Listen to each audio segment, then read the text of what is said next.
Évangile de Jésus-Christ selon Saint Jean, chapitre 15, versets 18 à 22.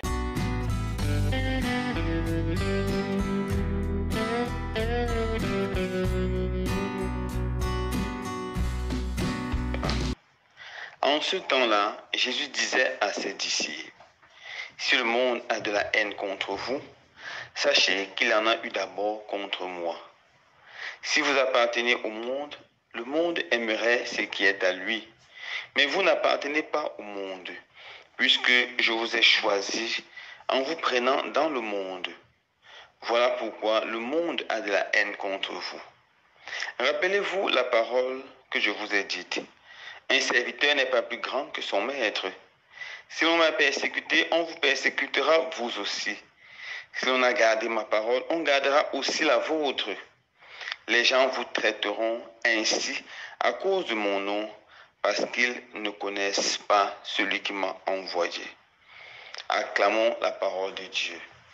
Louange à toi, Seigneur Jésus.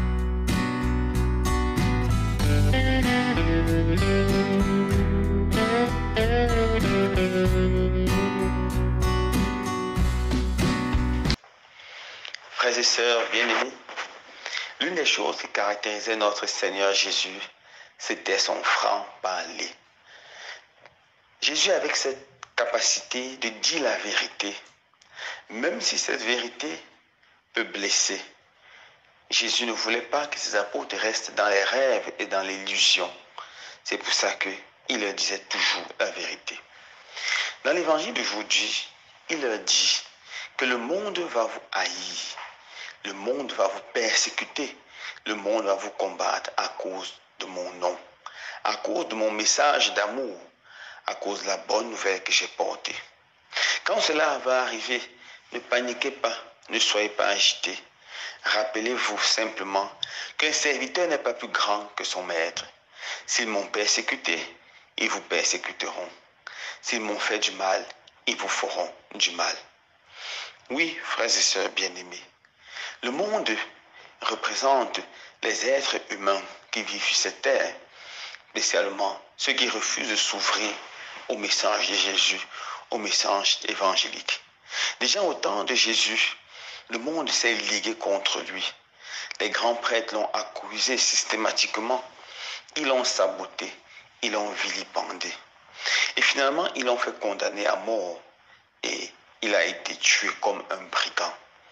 À cause de l'évangile de l'amour qu'il enseignait, à cause du pardon inconditionnel qu'il prêchait, à cause de la joie et de la bonté qu'il procurait à ceux qui le suivaient. Voilà pourquoi le monde l'a haï. Le monde l'a haï par jalousie. Le monde l'a haï par méchanceté. Mais le monde l'a haï spécialement car son message était contre les valeurs que le monde propose. Pendant que le monde enseigne l'orgueil, Jésus a prêché l'humilité. Pendant que le monde enseigne la haine, Jésus a prêché exclusivement et uniquement l'amour. Pendant que le monde valorise la recherche effrénée des biens matériels, Jésus a appris la sobriété, à se contenter du peu qu'on a. Et lorsque les valeurs de Jésus ont commencé comme une lumière à dissiper les valeurs ténébreuses du monde, alors le monde a commencé à le haïr, alors le monde a commencé à lui faire du mal. Finalement, Jésus dit à ses apôtres, la même chose va vous arriver. Le monde aussi vous persécutera. Le monde aussi vous attaquera. Mais ne paniquez pas, soyez forts. Rappelez-vous que malgré toute la persécution que j'ai reçue du monde, après 3 jours, j'ai vaincu la mort et j'ai été victorieux. Après 3 jours, je suis sorti libre et vivant du tombeau. Vous aussi, après vos persécutions, vous aurez la victoire. Mon frère, ma soeur, est-ce que le monde te persécute? Est-ce que tes frères et sœurs, collègues de service, voisins te persécutent? à cause de la vérité évangélique, à cause de ton esprit rempli d'amour? Si la réponse est oui, tiens le coup. Tu n'es pas loin du royaume des cieux. Sache que Jésus a été persécuté et ne te décourage pas. Si la réponse est non, pose-toi la question, est-ce que je suis un authentique disciple de Jésus? Ou est-ce que ma valeur épouse totalement les valeurs du monde? Est-ce que je suis avec Jésus ou est-ce que je suis avec le monde? Si je me rends compte que je suis encore avec le monde, que ce soit par amour pour le monde ou par peur de témoigner de Jésus, il est bon pour moi de demander la grâce de la conversion et demander l'Esprit Saint afin qu'il puisse me transformer pour que je puisse épouser les valeurs évangéliques.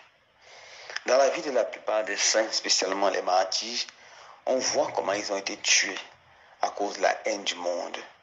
Mais ce qui est beau, c'est que le Seigneur Jésus a su comment les récompenser et les élever jusqu'au sommet du paradis, jusqu'au sommet de la grâce. Que le Seigneur donne à tous et à chacun la grâce d'être des témoins vivants de son évangile et de rester attachés à lui, même si le monde nous prend en haine. Loué soit Jésus-Christ.